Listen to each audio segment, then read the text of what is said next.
You're watching Cable 2.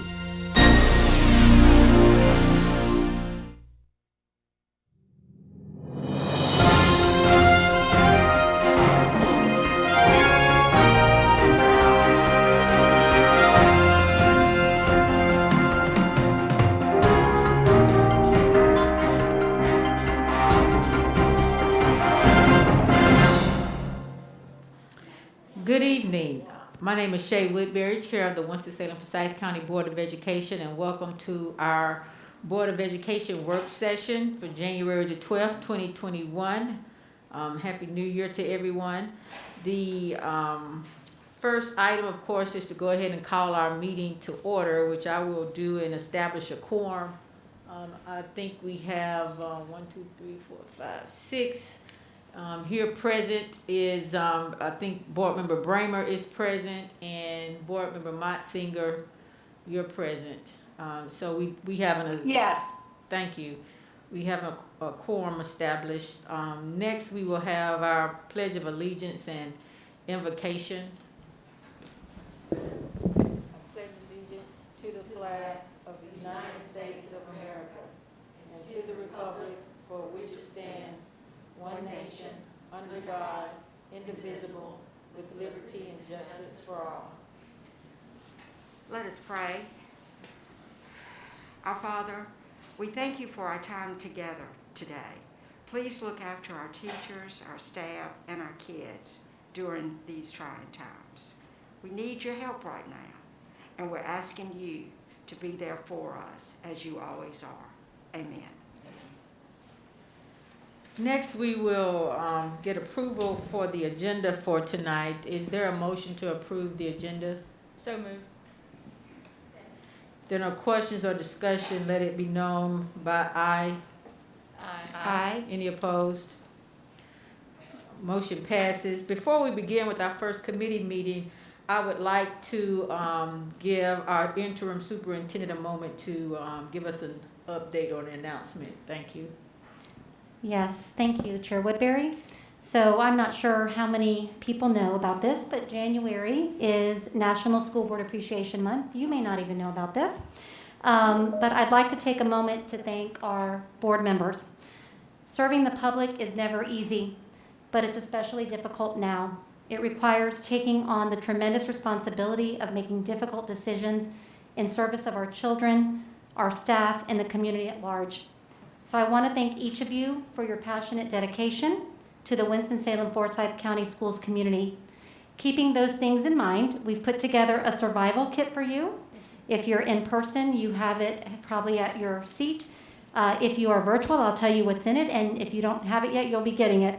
It's just a little bag, and it includes a battery to keep you energized, a rubber band to keep you flexible, sticky notes to help you remember all of the details, and a binder clip to help you hold it all together.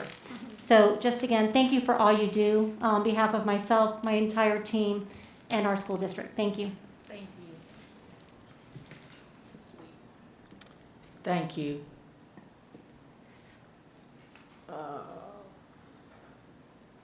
I'm getting a message from General Counsel about possible amendment to the agenda. I didn't see anything on for closed. Closed? Okay. Okay. So at the appropriate time, we can just amend the agenda to remove it, or we can just skip over that. Yeah, so I'm not seeing any, are you asking, do we need to delete the closed session portion of the agenda? Because I don't see anything on here under, oh, I see now, return to Yes, open. yes. Okay. And so it's we do not need to go into closed session this evening, and so Okay. just wanted to make you aware of that. Okay, so, So I move we remove closed session and return to open from the agenda. And I second. there are no question or discussion, let it be known by aye for the amendment of the agenda to remove closed and return to open. Aye. Thank you. Any opposed? All right, thank you. Okay. Oh, Board Member Motzinger. Yes. Oh, I think she was just saying yes for the vote. Okay, thank you. So we'll go ahead and get started with the first committee, which is Finance Committee.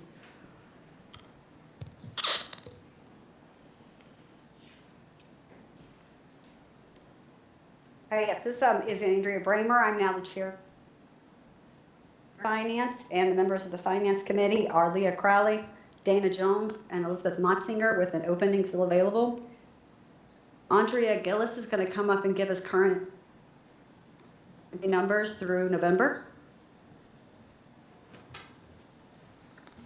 Good afternoon, Interim Superintendent McManus and Chair Woodbury, Vice Chair Calvert Hayes, and other board members. I'm here today.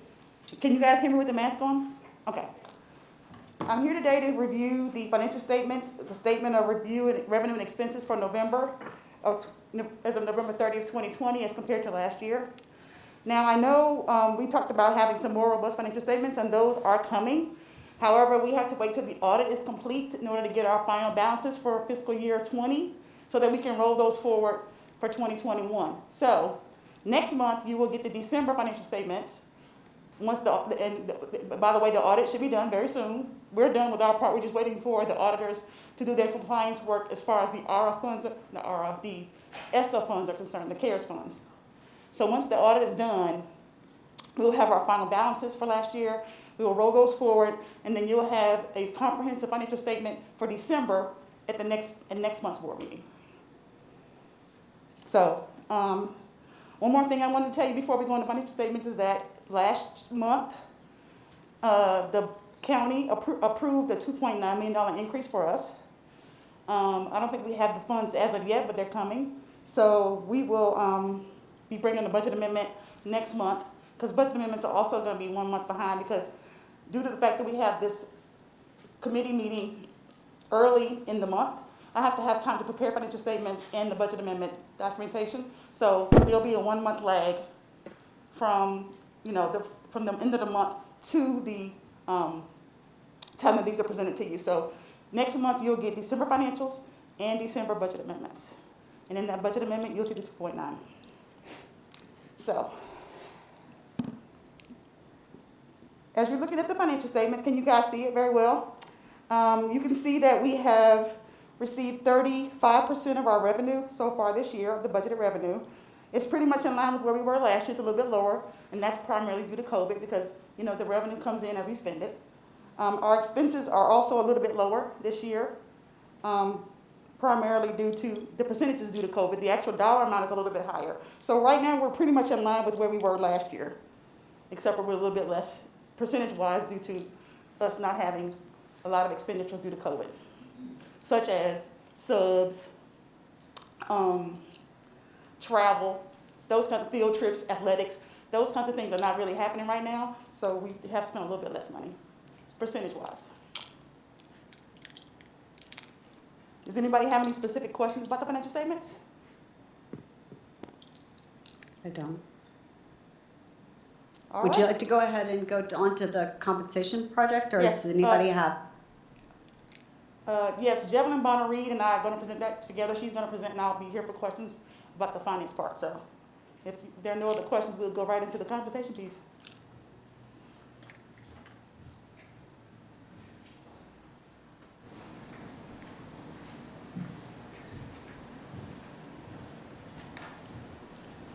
Why, hello and good evening. It's time for us to talk some more about money, so I'm very excited again. Good evening, Interim Superintendent McManus, Board Chair Woodbury, and all the board members. It's time to talk about another set of employees. So if we go ahead, I want to remind everybody first of the mission of this compensation committee, the goals, the vision. And first, the mission is that we will engage all students in high quality, relevant learning experiences so they graduate with interpersonal, academic, and workforce skills to compete globally and contribute to society.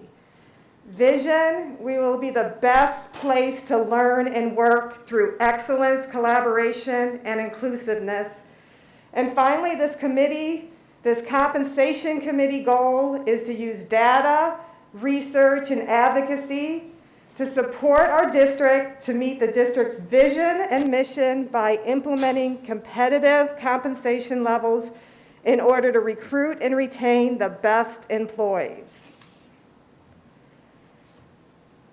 We have different teams within this committee, including an executive team, an internal team of HR, legal, and finance, and then finally 29 employee representatives against 18 different employee types. So we've had our initial review and meeting with, so basically the assessment of the employee compensation, we had our initial review and analysis of the district compensation. It's begun. And this work has comprised but not been limited to using compensation study, other research, and market data to properly align salaries for the various job groups. We're going to be reviewing all the employees for experience and making necessary adjustments, and then finally making the adjustments based on the market in a multi-year plan. But what you're going to hear today, it's really important to us as a committee that we start somewhere, that we start to provide some more compensation in different areas somewhere. So we started with our district compensation committee of those 29 employees. They met December 16th, and some of the discussion points during this meeting and outcomes that we'll continue to meet about are to begin to review data, including turnover rates and hard-to-fill positions. They're also going to be looking at making suggestions of positions to review during the 2021-2022 school year. So during this year, again, we're wanting to start somewhere with immediate needs. Our initial analysis shows that some immediate needs to be addressed this year. And the first groups that have been under review include bus drivers, which we completed and got approved for some increase in compensation in December. Today, we're going to talk about child nutrition and teacher assistants. The next review time, we're going to talk about custodians, and then after that, occupational therapists and physical therapists. Again, today I'm going to review with you child nutrition, teacher assistants on the next couple of slides. So with child nutrition, we looked at the minimum salary for our child nutrition employees, and they're at $10.28. We are recommending to move that minimum up to $11.66 per hour. And for employees that are already near this amount or over this amount, they will get a 50-cent per hour increase. That's going to cost us a total of about $490,634 on an annual basis. And that's what we're looking to do right here today. And then in year 2 of this review, pending funding, we want to review employees for experience and make the necessary adjustments over multiple years. And then again, in year 3, look at the market and make adjustments. So that's the first one, child nutrition. Teacher assistants. We are on a monthly basis paying teacher assistants $2,007 as the minimum. For ECTAs, it's $2,136 per month. Our recommendation is to move up the minimum of TAs to $2,102 per month and ECs to $2,231 a month, and ensure all TAs and ECTAs receive at least a $95 per month increase. The total cost of this move would be just over $1 million, $1,014,767. And then again, we would review individual employees for experience and make adjustments. In year 2 and year 3, we would review the market and make market-based adjustments. So what we're seeking today and during the next board meeting is to move the cafeteria workers or child nutrition to $11.66 per hour minimum, or a pay increase of 50 cents per hour. We're also looking for teacher assistants to be moved to $2,102 as a minimum and ECTAs to $2,231 minimum, or a $95 per month increase. That's the presentation. I'm excited. It's a start. And I again want to just emphasize that we're continuing to work through this as a very large committee. Are there any questions? I do have a question. For the Elizabeth TA. Motzinger has her hand up. Oh, I'm sorry. Yeah. I'm not good That's on our right. hand up thing. No, I can wait. Well, if you want to go ahead, Elizabeth, you were first, go ahead. Okay. I just wanted to make a point that I hope our board, as well as the North Carolina School Boards Association, continues to stress to the General Assembly that they made $15 an hour the minimum for all state employees, but they excluded school system employees. And I think it's important that we as a body stress to them again, as well as through our school board association, that we really believe that all of our employees should get $15 an hour as their minimum salary. And I understand the work being done trying to raise salaries outside of that, but I really need to stress that we're in this situation partly because the General Assembly has refused to raise salaries for school system employees to the level that they have raised salaries for every other state employee. So if I could interject here for a second, Ms. Bramer, I was on the call with the North Carolina School Board Association, as was Deanna Kaplan and Dana Jones, and I'm not sure if So is Andy- I. Okay, and So Ms. is I. Bramer. And so that was a vote toward the end of the meeting. I think that was Amendment 10, and it did pass. So the North Carolina School Board Association will be advocating to the General Assembly for a $15 minimum for all state employees. Good.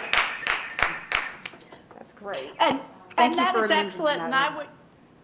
and I would hope that we indeed would also pen a letter to our own local delegation and stress to them how important we believe it is that they advocate for the people who live in the areas they represent. But thank you for those of you who are working at the state school board level. Absolutely. Are there any further questions?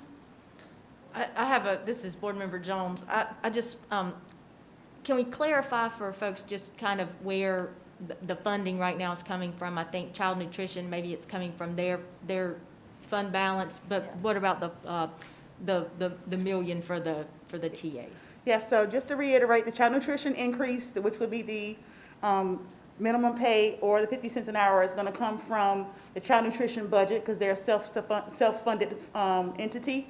So that would come from their budget, their fund balance for now. We hope for this year, for next year, it would be, built into their regular budget, because if we're back to normal, our revenue's back to normal, they could sustain that increase. And that, just to reiterate, that increase is only for the hourly employees. And the $1 million for the TAs will come from the 2.9 that we just got from the county. Because we anticipate that money is going to be ongoing, because that money was part of our funding formula. They amended our revenue for the funding formula due to the increased revenues that they got this year. They were higher than anticipated. So we anticipate that those funds will be ongoing, and we can use that to cover salaries. Thank you. Do you have any other questions? Then we have an action, Yeah, Lida which has is a to question consider over the here. approval of compensation project that we just went over. Lida has a question. Yeah. My question is for the TAs, and I'm Sorry. sure everybody else did here on the board, got a lot of requests today from teachers wanting us to really look after the TAs because they feel like the TAs really look after our teachers. So when we're looking at an hourly pay, what exactly are we looking at hourly for our TAs? They're on the salary, so. They're salaried employees, but we could calculate what their hourly rate would be, but they are salaried employees. Yeah, it's hard to calculate. I tried to do the Yeah, so- math real quick here, but. Me but too. A set amount for a month and different weeks in each month, it's hard to know, it's hard Because to they're do the their math on. salaries, so basically $95 more a month. Yes. Yeah, and when we include, are we including vacation time? Are we including holidays? They have built-in So annual leave we- days and vacation days into their salary. So all of that is being included. Yes. I have to agree, Elizabeth, you stole my show. I have to agree with Elizabeth 100% that we need to do what we can for $15 an hour so that we can at least raise this little amount that they are getting to at least $15 an hour as soon as possible. I work a lot of construction workers, and when I look at our construction workers and what they're making, and a lot of our construction workers, work really hard, just like our TAs. And they are really the backbone of what is going on a lot of times with the help that they are giving each other. So I really want to stress this $15 an hour. Can we, as a group, send something to Raleigh and stress and sign that we feel like we can do better than what we're doing right now? Is it against doing something like that? I sure don't want to go to Raleigh and go up there or anything. But if we could at least let them know, we appreciate what's proclamation? happening. Yes, I would love something like that. I mean, we got to push. We got to push for people that are helping our school system, helping our kids. And, a lot of them don't feel like getting out of a comfort zone when they're working for someone and push. But we can do that as a school board, and I think it's time we do it. We've been talking about TAs since I've been on this board, and also the people that are cleaning the rooms and doing different things. I just think we aren't doing our part if we don't get out there and push for the people that are doing the work that they're doing for our school system. So if we could do a proclamation or something, my hand goes, I'm all for it. I agree. So this is Elizabeth, could I make a motion that we accept the recommended changes with the addition that a proclamation and/or clear request from this board is sent to both our local delegation and the GA, the General Assembly of the State of North Carolina, requesting that all public school employees make $15 an hour, I second as that. other state employees do. I second that, Elizabeth. I agree. Until we take a call for that, Yes, that's a motion. starting with me, which is, yes. There was second, I think I heard Leah Crowley do a second. I did it, Deanna. Did I? I think I'm Lida having- Lida did too. I think You we get all some sound seconded issues. it. We all seconded it. I don't think I'm on it. Okay, that's right. Sorry about that. Shay, can you actually do the roll call since you can hear clearer as a center? Can you guys hear me? Yes, Check it with the roll call for me Andrea, since we're having some sound issues. okay. Yes. Leah Crowley, Yes. Dana Carter-Jones, Yes. Elizabeth Motzinger, Yes. Thank you very much, Chair Woodbury. And that's the end of finance. Thank you very much.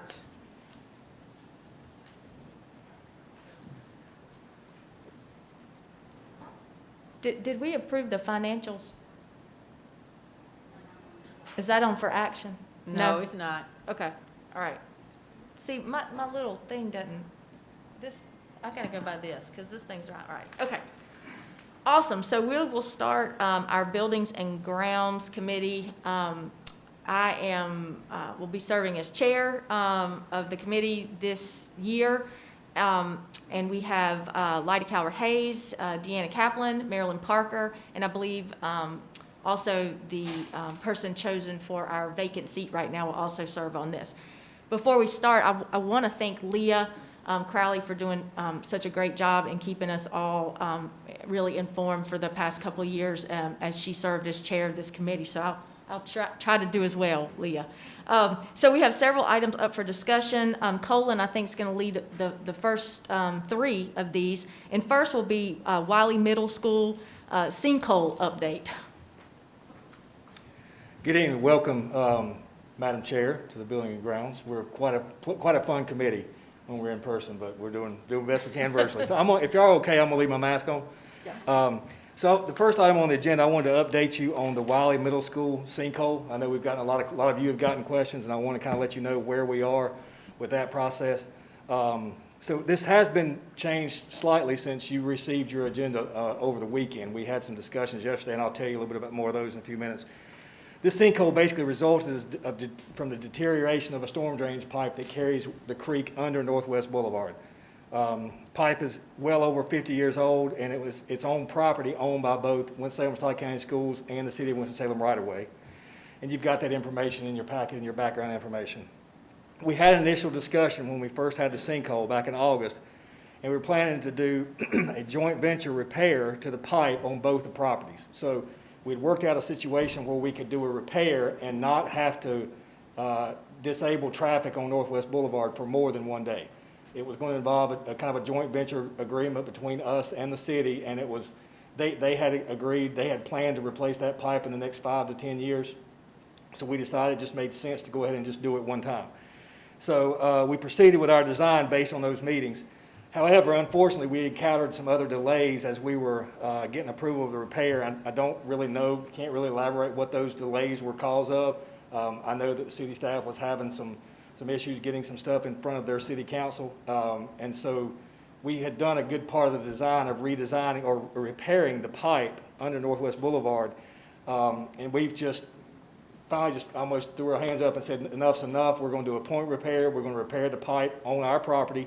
We've instructed the designer to proceed with that. And so that design is probably, a lot of the work had already been done. So we're hoping in the next 2 to 3 weeks we'll have that design complete, and we'll get some information out to contractors. So just want to kind of update you where we are with that, and take any questions you might have. So I think we're going to take the money that's for the Wiley Gym project. Correct. And pay for the Yes, ma'am. repair, right? Yeah, we And have. How much, how do we? So we're thinking it's in the ballpark order of magnitude is about $100,000. Could be a little bit more, could be a little bit less. That's to repair the pipe from basically where the failure is at about just about the right of way. So we feel like we can do it without doing anything on the city's property. So we do it all on our property. And so, and for us doing that on our side, if they start to make those repairs that they need to make, it shouldn't impact what we've That's correct. tried to fix. So we're kind of like building the 50-year school. We're going to put it in a condition where when they decide to make the repair to their pipe, they can do it without having to come back on our property and dig back up, if you will. Okay, They could do it. We're going to provide, which will be, in essence, like a junction box to tie into. gotcha. Okay. Any other questions? Yeah, my concern is that the root of the problem is supposed to be the drainage from Runnymede Road. So if that isn't fixed, what are the chances that the repairs that we make are then going to need to be re-repaired because the problem hasn't been solved? Well, in essence, that's kind of what the biggest concern with the city is that they're going to have to redesign their storm drain system on Runnymede. And so the water coming from Runnymede isn't the problem. The problem is the pipe's just old. It really doesn't have anything to do with the Runnymede. So what they would do is upsize the pipe in Runnymede, and their concerns initially, it's called running a model. They're concerned that when we run the model for a new pipe in Runnymede, it's not going to be big enough. The pipe coming out and going under Northwest Boulevard wouldn't be big enough to handle it. We've tried to convince them that it would. Our engineers have run the models for them and showed them that it would work, but we continued to encounter delays, and that's when we just said we need to do our thing. And what we're going to do is not going to change what they do one way or the other. Okay. So, good question. Yes, ma'am. So Colin, I mean, I go up and down that road all the time. I'm afraid I'm gonna get swallowed up by that big hole out there. How safe is that thing now? So we're monitoring it. In addition to the city, we're monitoring it pretty closely to make sure that it hasn't creeped into the street. Most of the failure now is coming back toward the storm drain box. I don't know if you've noticed, but the erosion around the storm drain box, which says that's where the kind of erosion's coming. So we continue to monitor it almost daily between us and the city to ensure that the road's not in any danger. Okay, so you think the road's okay to continue going up and down? Now I have a picture of Lida. You'll find you down in the hole. I really have If thought you about tend to that veer with off that to the big right hole. when you're driving, I would stay off that road. Watch it, Colin. Oh, mercy. Okay. Well, I think we've been blessed that there hadn't been much traffic in that parking lot, or Right we would have, now, I mean, we would have had to do something, wouldn't we? Because, I Right. mean, nothing's Well, huge. we've actually, when the Right, sixth graders now. came back this week, we did have to make there was some drop-offs. So and thanks to maintenance, kind of jumped in and got some things taken care of to make some rerouting of the traffic, work with Ms. Bodenheimer and her staff. And so far, it's working okay. It's working pretty good. So. That's good, because, I mean, every time I drive, I'm like Lida. Every time I drive by, I just think how lucky we are. We hadn't had many people in that parking lot Yeah. thus far. Yep. I'm afraid I'm It gonna go just right keeps down in expanding. that thing. It's just bigger and bigger. Okay, Especially great. big trucks. I think now we have an easement request. Yeah, and we keep going back and forth with staff on whether we're spelling this thing right. So what we've got for you tonight is actually a line of sight. So it is an SIGHT site easement. Site. So it's just been kind of funny when it popped up on here, but this should be fairly easy. So it's been requested by the developer of a neighborhood that's being developed to the north of Flat Rock and Kimmel Farm. You've got the information in your packet. The location doesn't impact any development plans we have on that area. As a matter of fact, we've talked to planning department, and we can't put anything on this area anyway. It's within a setback, so we can't build anything anyway. So part of the easement that you would have read about in the documentation was that they actually have to clear the trees and maintain it. So it actually, and I've got this as one of the benefits for us, the maximum distance from the road to the widest part of the easement is 30 feet. I got a little graphic I'll show you here in a second. We're basically approving it because it gives you a better line of sight as you're going into that curve, and I'll show you kind of what it looks like in this aerial view. And then also, if they needed to put this driveway in this location, because their other alternative was to move it closer to the bus road, to our bus road in the Flat Rock and Kimmel Farm, and we just didn't. We tried to avoid that. So we asked for that. We didn't, of course, didn't have any requirements that could make them move that, but we requested that, and when they did, they said, okay, if we can do that, but we need this site easement. So that's kind of where we were. So this is kind of what it looks like as you're going into the curve, going north on Everett Street. As you approach Fraternity Church Road, you can see the hashed area, and you've got this information in your document. Just want to give you an overview of what it looks like aerial. You'll see Flat Rock and Kimmel Farm, obviously the white roof buildings, and then this area is just to the north. We actually own this land that we bought as a potential high school in the future, so that's why we own that piece of land on the east side of Everett Street. Any questions on that one? So if you're going to the north, that's on the right-hand side where you're going to be Correct. clearing where all those trees are? Yes, ma'am. Correct? Yep. Okay, great. Yeah, it is hard to see around there. That's good. Not as bad as it is at the top of the hill when you have to turn on the fraternity. On the church. fraternity trail, I agree. When you're That's trying to one make of that the left. scariest places in Forsyth County. Yes. Yeah, the first time you go down that, you go, whoa. Yeah. Any Okay, other questions on that? Okay. I think we're good. Now we'll talk about the 2016 bond project schedule Yes. modifications. Yep, so Mr. Walker and I were approached by the Forsyth County Finance Department about accelerating some projects to move, for the funding to move up in the earlier phase. I think I've got my bullets out of line. The bond schedule, basically, we get $87.5 million every 2 years. So in February, March or so of every odd years, we get $87.5 million, and we can't overspend that. You hear us talk a lot about cash flow. we can't spend more money than that in that 2-year period because we just don't have it. And so what the county has done is they have asked, because the money rates are so low right now, they have asked if we have the capability to move some of those projects up. So basically, that 87.5 that we would have available in what would be the 4th phase of funding, and I've got an outline of what the funding piece, what the dates on those fundings look like here, which would be the March 2023 fund would move up. Do we have the staff to move some of those projects up? So Mr. Walker and I had a conversation and discussed it with some different departments, and we have remaining projects that we have on this bond that are not somehow under contract or involved design or something right now, is the addition at Griffith, land for an Eastern Elementary School, an addition at Ward, the renovation at East Forsyth, the renovation at John F. Kennedy, a new middle school in the Smith Farm area, and a design for the new Ashley. These are all projects that you've been a part of. I mean, this is on our bond schedule that's out there on our website. So what we've recommended, and we've come back and come up with 3 projects that we could do without the addition of more staff. John F. Kennedy is a project that, if I'm not mistaken, was on the 2006 bond. It got pushed off, and then actually I think some savings from the 2006 bond were used to do a design. So the design of the renovation at John F. Kennedy has been completed. There will need to be some more design work done just to bring it up to current codes. But in speaking with the architect that did that design, he feels like in 2 months, 2 to 3 months, he could have a permit. So we could move the construction up on John F. Kennedy from July of 2022, we could accelerate it a year to July of 2021. Rough order of magnitude is for design, we're going to spend about $100,000 to $150,000 a month. For construction, we're going to spend about $650,000 a month. That's just an order of magnitude to give you an idea of how much money you spend by doing construction than you spend by doing design. So our goal is to find out how much money we can spend the most of the quickest, so that would be the construction piece. The other piece is how much is located in the phase 4 funding to move to the 3rd phase. So if we do this at John F. Kennedy, we're going to have about $7.5 million that we'll spend in the 3rd phase instead of in the 4th phase. So the delta is $7.5 million on that accelerated start. We can also, in speaking with Mr. Scher on his department, we can accelerate the technology buy and spend that 1.1 in technology funds that's allocated to JFK. We could spend that in the 3rd phase as well.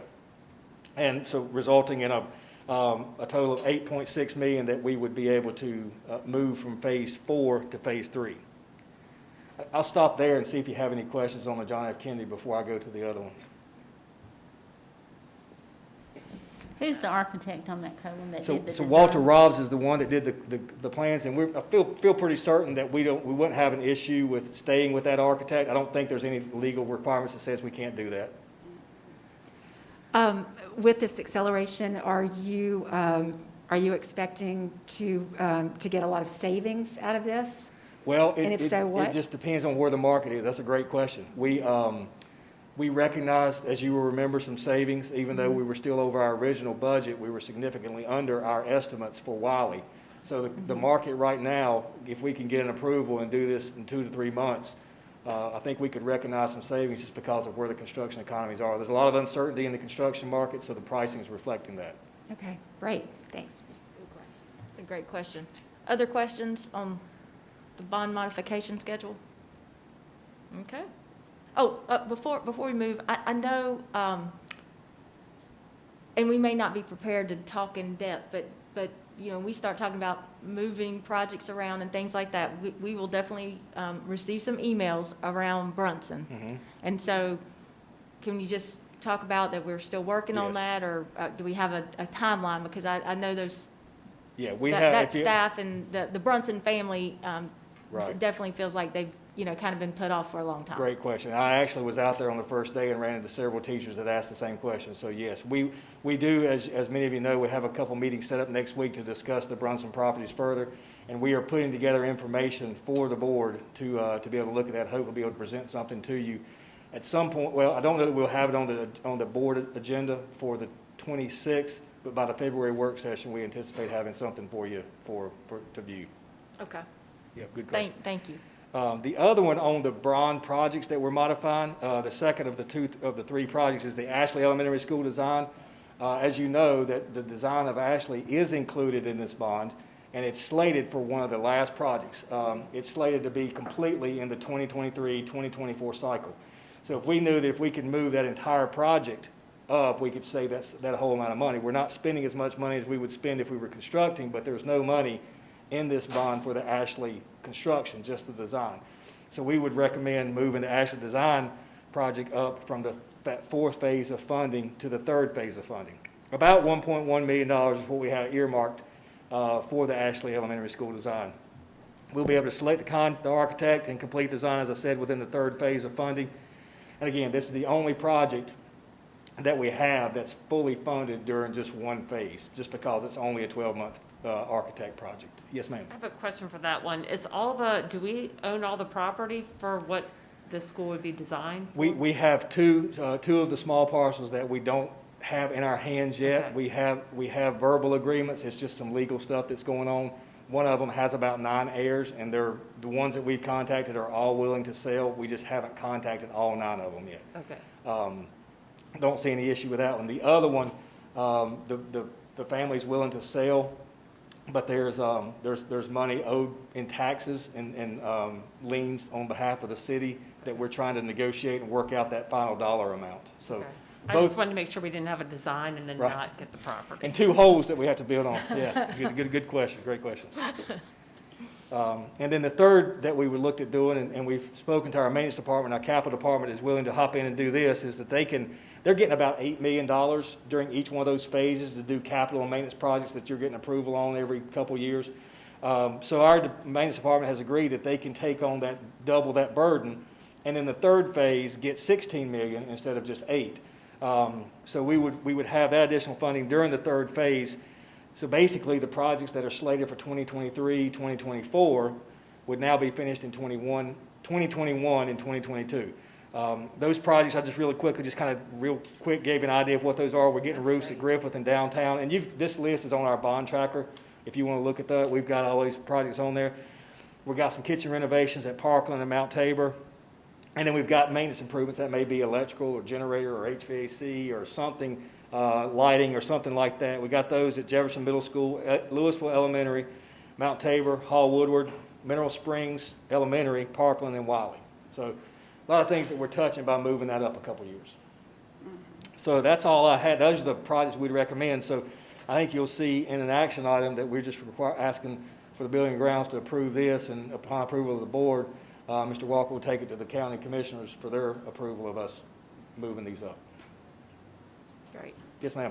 I just want to thank you and Darryl for the hard work of looking into that and being able to move it up. I think people, will be very, very excited about this, and also to be able to save monies and maybe be able to put that on some of the other projects that we are requesting.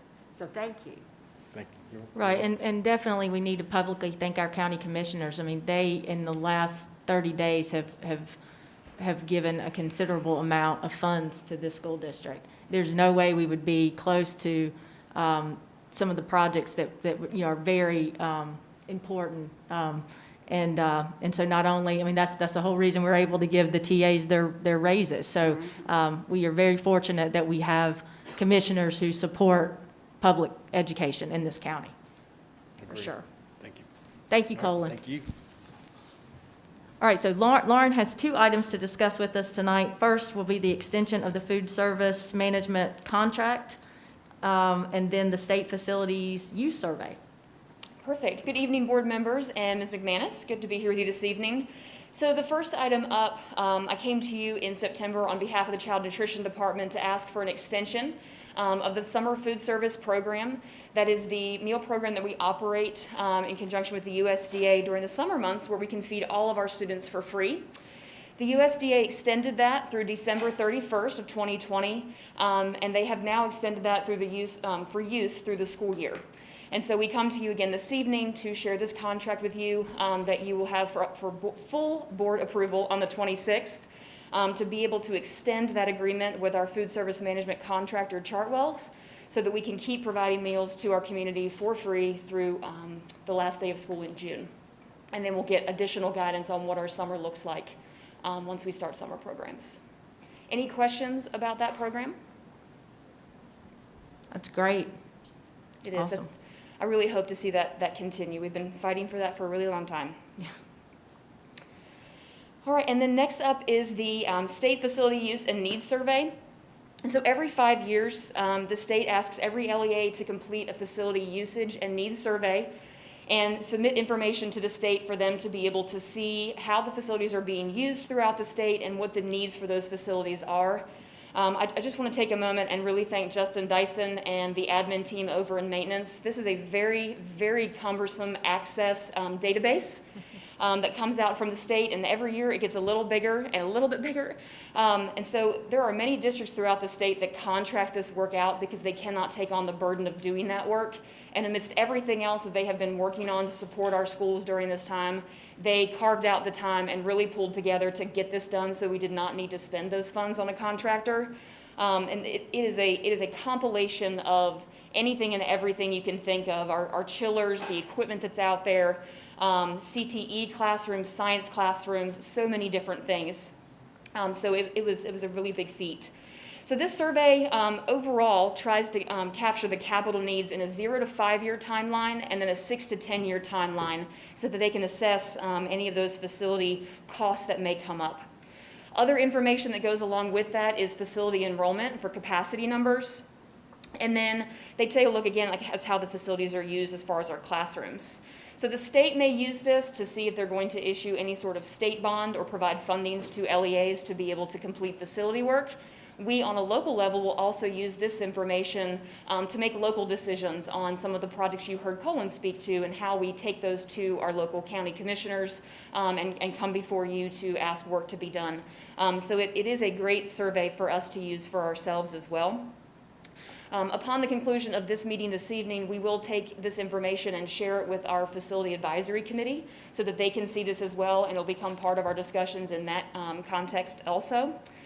This survey does require board certification. It is not a contract, but a certification that the information is valid and accurate, as well as sharing the information with our county commissioners so they are aware of our needs that they have been very supportive of over the last few years. One of the attachments that you guys have in the Assembly system is the cost structure of that 0 to 5 year plan and that 6 to 10 year plan.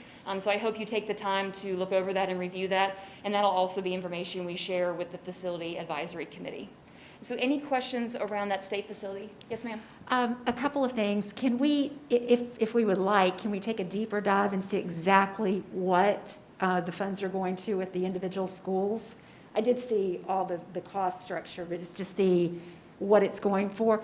And also, if needs arise, can we add to this list, or is it just pretty much set in stone? So to answer your first question, I can look and see which reports we can pull that may show you the deeper dive. I don't know if you have specific schools that you're maybe interested in, or I can see it's a couple hundred pages. Okay. But we can certainly try to pull that off in the PDF, what was submitted to the state, and you can kind of peruse as you'd like. So we can get you that. And then, can you restate your second question for me? Can we add to the list if we see needs arising? So we will always assess the needs kind of at a local level and keep records. One of the reasons we were able to do the survey in-house and not contract it out is because of the records that we have from the bond work that we've done and other work we've done with other local funds. And so we will continue to monitor those needs. There are always emergencies that come up that we have to keep track of. But for the state purpose, we will only submit it to them every 5 years. Okay, thanks. I'm not on the committee, but I had a couple questions about, I know this isn't an ask for funds. It's more of to let the state know what our needs are. Is that correct? Okay, Yes. because, I'm looking at things like West Forsyth High School and, knowing that it's overcrowded, but there's nothing on here for having an addition. And then, and then Reynolds High School says 1.1 million, and I was told that, to get the gym, just the gym, and then there's also a social studies building and a cafeteria that are not ADA compliant. Just the gym was going to be a $30 million project. So my question is, have we considered, and I handed a binder off to Dana tonight, all the ACA, OCR, Title IX, things that, because that's an inch binder and that's not complete. So, Yeah. I'm just wondering, have we really comprehensive, because I could see this number being what Guilford County put their number at, and that was $1 billion. Yeah, so we are very fortunate that we've had the local bond that was at the 350 million. And if you look at the overall amount that we submitted when we did the 2016 bond, it was significantly higher than that. And this survey, if you look at it, actually reflects the remainder that was not funded as part of that bond that we will use for that 2024 bond. A number of the different questions within the survey do address some of like the ADA compliance pieces. Is this area ADA compliant? What do you need to do to make it ADA compliant? And so I think that it may be helpful for the more comprehensive list that Ms. Kaplan asked for, that may show you kind of where that data is coming from to show you what's being captured. That would be great. Other questions for Lauren? No? All right, great, Thank you. thank you. Okay, so that concludes our discussion items this evening, and we have several items for action. Again, it's our first time we have new committees, so we'll remind everyone. So it's myself, Lyda Calvert-Hayes, Deanna Kaplan, and Ms. Parker. So the first item for action to consider approval of the site easement on Ebert Road. Motion to approve? Thank you. Do I have a second? All right, all in favor? Aye. Great, awesome. It passes. Consider approval of the 2016 bond projects schedule modifications. Do I have a motion? So moved. Ms. Calvert-Hayes, do I have a second? Second? Ms. Kaplan, all in favor? Aye. Great. Motion carries. Consider approval of the extension of the food service management contract amendment for the summer food service program. Do I have a motion? Motion to approve? Thank you, Ms. Kaplan. Do I have a second? Ms. Calvert-Hayes, all in favor? Aye. Motion carries. And our last action item is to consider approval of the state facility use survey. Do I have a motion to approve? Move approval. All right, thank you, Ms. Parker. Do I have a second? I'll second. All right. All in favor? Aye.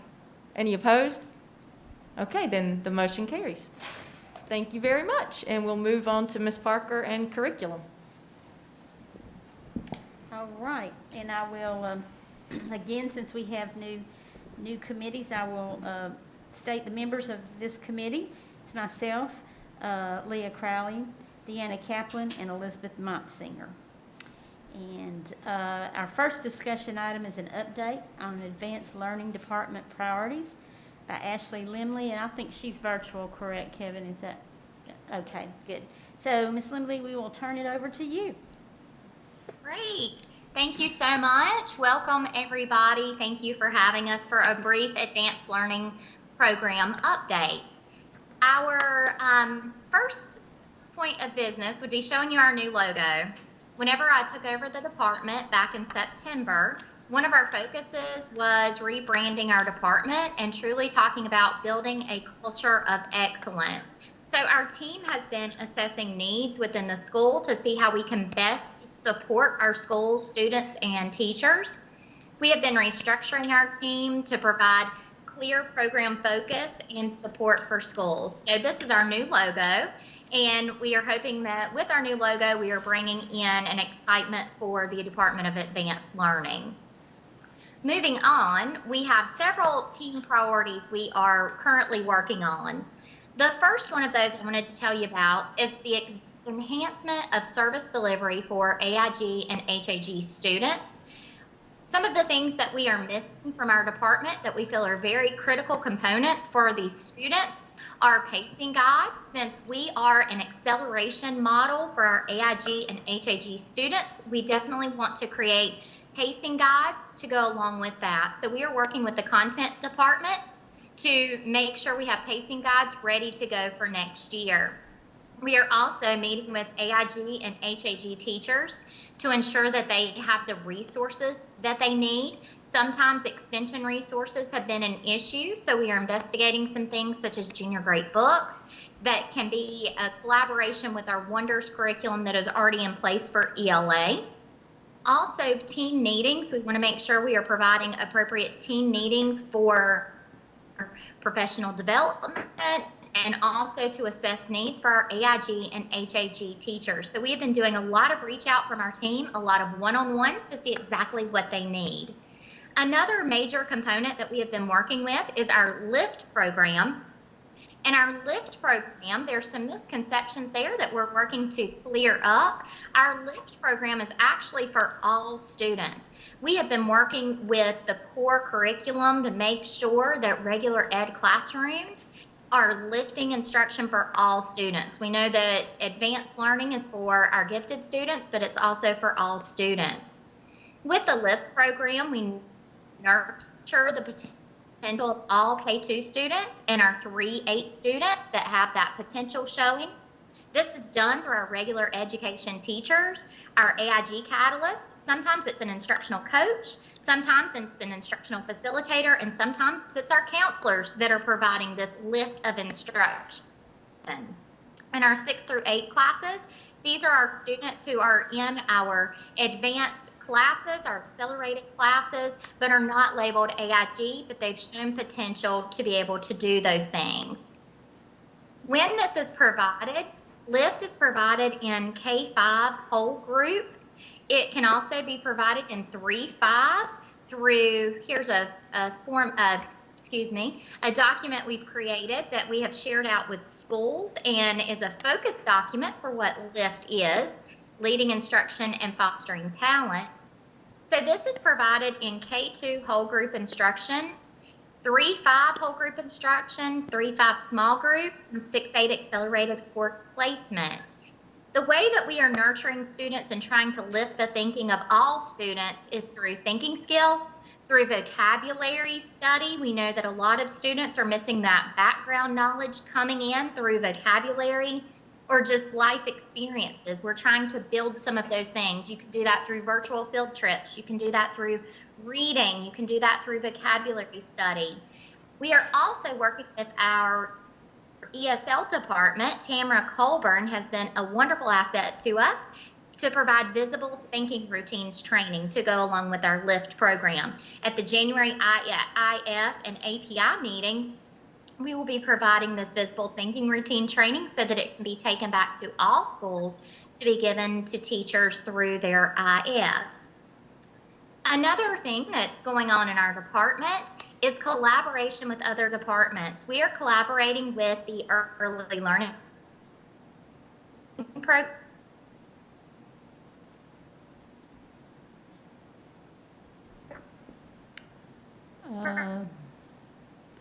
Ms. Lindley, I think are we frozen? We are collaborating with, we are going to be offering a LIFT opportunity for those in the arts.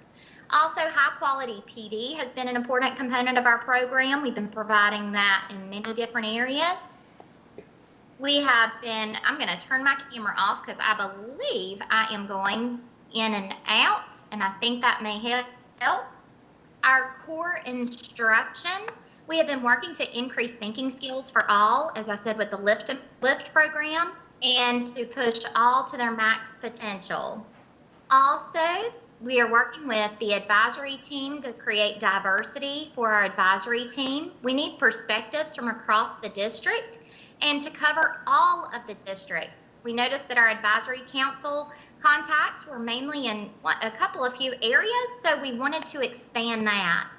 We are asking a request to change our bylaws. It currently says we may have no more than 15 members, and we would like to change that to no fewer than 15 members on our advisory council. The reason for this is we have subcommittees that we have created, and we're going to kick off at our January 19th meeting. We have assessing the plan, portfolio process, resources, PD, DEP development, which is that individual plan for our students. And we would like to have at least 5 members per subcommittee. So amending these bylaws would allow us to have enough people to stretch across the district to make our reach much better, make sure all groups are represented, and allow us to have that help on the subcommittee. Next year, we do rewrite the AIG plan, and so we would also like to have members to help us with that. Our AIG, two more things I'm going to highlight before we move on. Our AVID program, we are working with our AVID program. It is a college readiness program that we would like to start implementing in leadership, and there's a focus on growing writing, critical thinking, teamwork, organization, and reading skills. We are going to have a school application process and meetings with the principals soon regarding that, and we are also working to increase AP opportunities for all students. We have challenged our schools to work with underserved populations and really try to increase those numbers for registration for the fall. Our next AIG subcommittee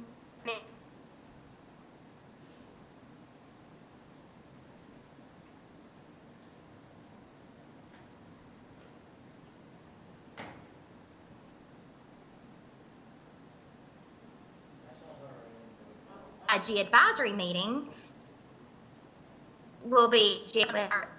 Does anyone have any questions? Any questions for Ms. Lindley? I have a couple. So the AVID program, is this the same AVID program that we had in our middle schools, I think, years ago? Do you know? Is it a program that's been around a while? AVID has been around for a while. So if you had an AVID program previously, I would assume that that would be the same AVID program. Okay. It was a great program as best I remember, so that's good news. And with... Yeah, we're excited about it. You can grow it into high schools, and there's also an elementary component. And honestly, it's just good teaching practices, and that is what we are wanting to help with the Advanced Learning Department, is to make sure we're supporting all teachers and all students. Looks like Ms. Grant has... Good evening, board members. Sorry to jump in. I'm tag teaming with Ms. Lindley. So we had previously applied for a grant. Dr. Cato had been working on a grant with the Zeke Reynolds Foundations to expand AVID and to revitalize that in the district. Unfortunately, we did not get the grant, but we are looking at alternative ways to bring AVID. Our vision as a department is to pair AVID with AP, so that we're encouraging more students to take AP classes, knowing that they'll have the support of AVID to go along with it. And so in Ashley's team, we now have a lead teacher who is specifically focused on AP and AVID together, and we're looking at that partnership to start in middle school and extend that into high school. So her team is investigating that, and we'll be sharing some more information as we have that, and we've worked out all the funding. Carly, you have a question? Yeah, I have a question about the LIFT program. Is it part of AIG, or is it, I know AIG has specific funding. Is LIFT part of that, or does LIFT have separate funding? The LIFT program is part of our department. It is an initiative that was started by our department last year. LIFT, while it starts in our department, it expands into the whole school, which we like expanding our reach into good practices for all students, because when we look at students that are missing the background knowledge, that are missing the vocabulary study of other students, LIFT can really work to nurture those students and bring them up to the same playing field as others, as well as students that already are excelling. It helps to push the curriculum up for them as well.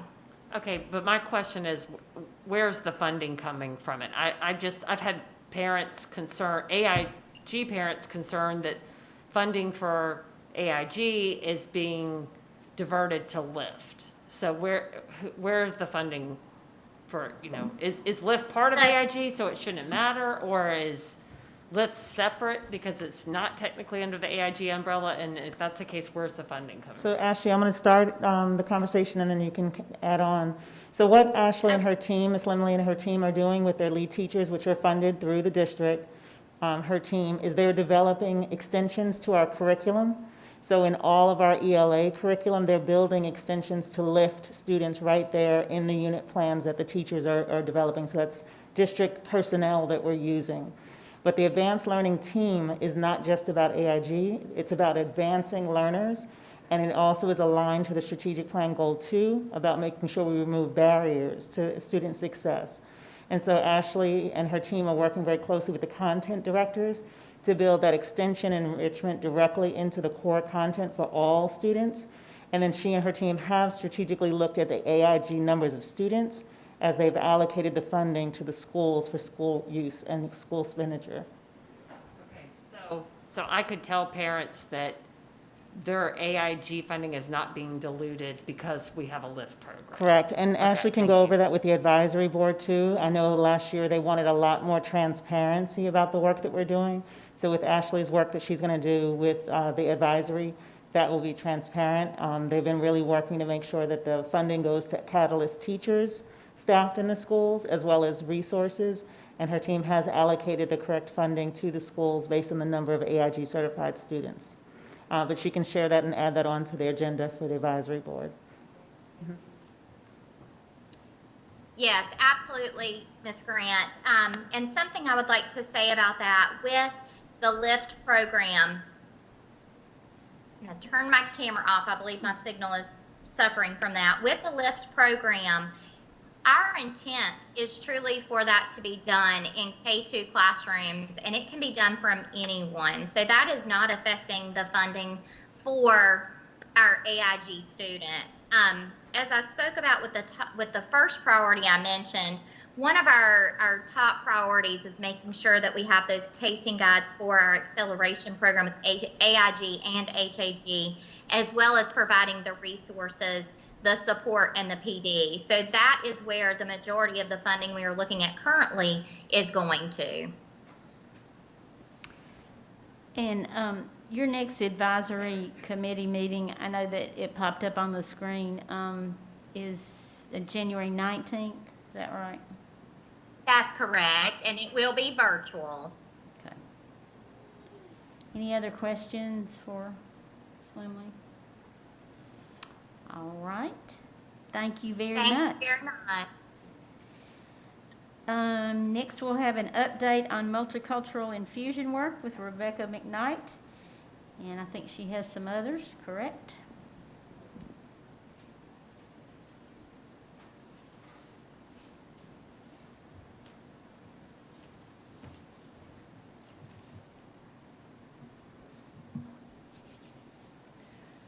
Good evening, Chair Woodbury, board members, Mrs. McManus.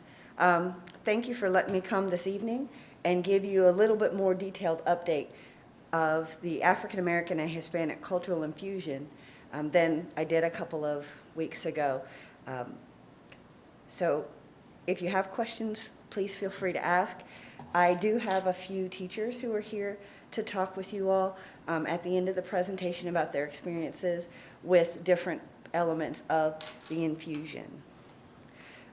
So one of the great things about the infusion, whether you're going to call it the African American and Hispanic infusion or multicultural infusion, is that it reflects the need for our children to see themselves in the curriculum that they're experiencing. And you kind of can see the demographics. This was 2019. Our demographics for 2020-21 are kind of weird because of the pandemic and students in schools and not in schools and all of that. But the big piece of this is that our district is really a third Latino students, a third African American students, a third white students. And then we have a handful of American Indian students, not a lot, but they are here. We have students of Asian descent, as well as multiracial, biracial students. So we have a wide diversity of students, and they need to see themselves in the curriculums that they are learning. The infusion project goes along very well with our strategic plan, goal 1 that talks about instruction. It also dovetails very well with the equity piece in our framework for teaching and learning. So as we proceed forward with our strategic plan and that framework, we can feel comfortable and confident knowing that this project and the curriculum that comes out of it fits with our goals for the district. Just quickly, just as a reminder of how we got here, remember the infusion started in the mid-90s. I think I was a freshman in college at that point when the infusion was starting here in this district. And work was done, has been done since the mid-90s up to now. For a long time, Dr. Willette Nash was in charge of multicultural education, and she worked tirelessly to develop the curriculum. She was a singleton in her department, and a lot of times, particularly pre-2017, she did a lot of the work herself. She didn't have a lot of funding to pay teachers, but she did have teachers work. So she was one of the original teachers working on the infusion, and continued her work until she retired. When I joined the district in 2017, there was some shifting happening, and one of the big challenges was that teachers were not accessing the infusion curriculum as much or as well as what we wanted.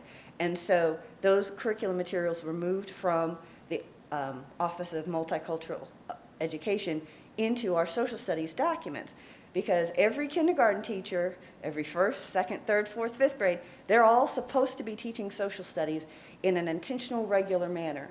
So it makes sense, if you're going to access the infusion curriculum, put it someplace where everybody is going to go to look for support.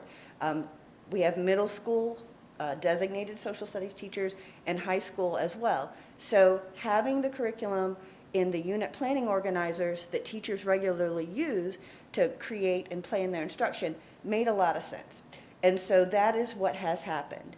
So if you pull up a unit planning organizer for the third quarter for a third grade teacher, they will have access to just the general social studies pacing and materials, but the African American infusion and Hispanic infusion lessons such as we have are embedded in those UPOs. So if they go onto Canvas, they can go to the UPO for that quarter and find the materials that they need fairly simply. And it's the kind of the same thing for the middle school resources and the high school resources. Okay.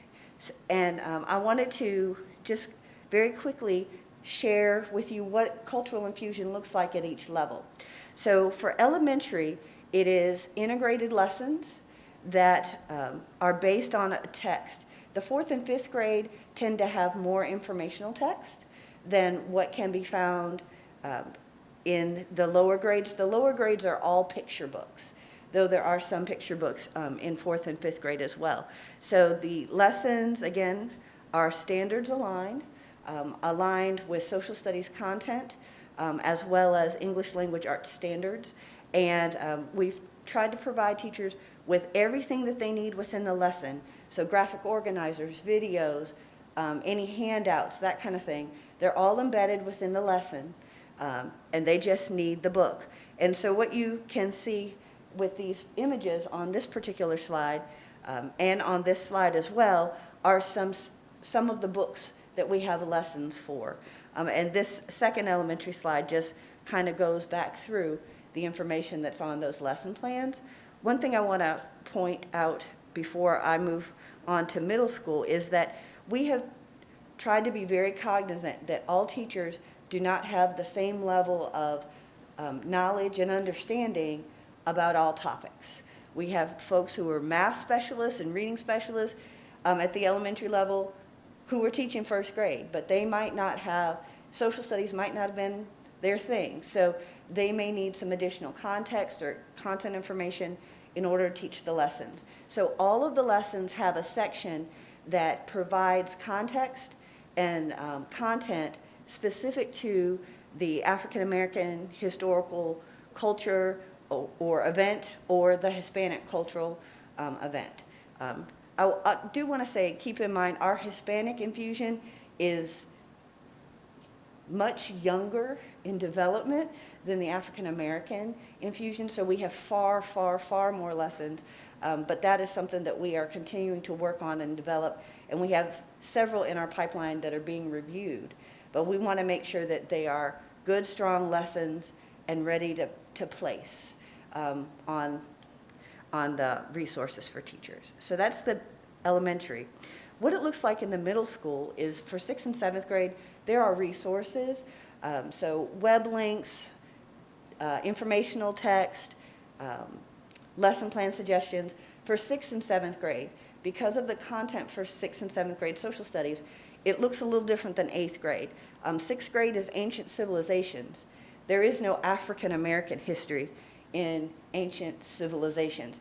There is contact and interaction between people on the African continent and some of these ancient civilizations, but in terms of resources that are appropriate for students, that's something we continue to look for. So what we found and what's appropriate we have placed in 6th grade, and then 7th grade is more of world history, so there's lots of opportunities to talk about the impact of people from the continent on the world. 8th grade is North Carolina and U.S. history, and so that is where our strongest resources are for the infusion for middle school. And we have inquiry lessons, and these inquiry lessons are found in each unit. So teachers are expected to get through 10 instructional units for 8th grade in a school year.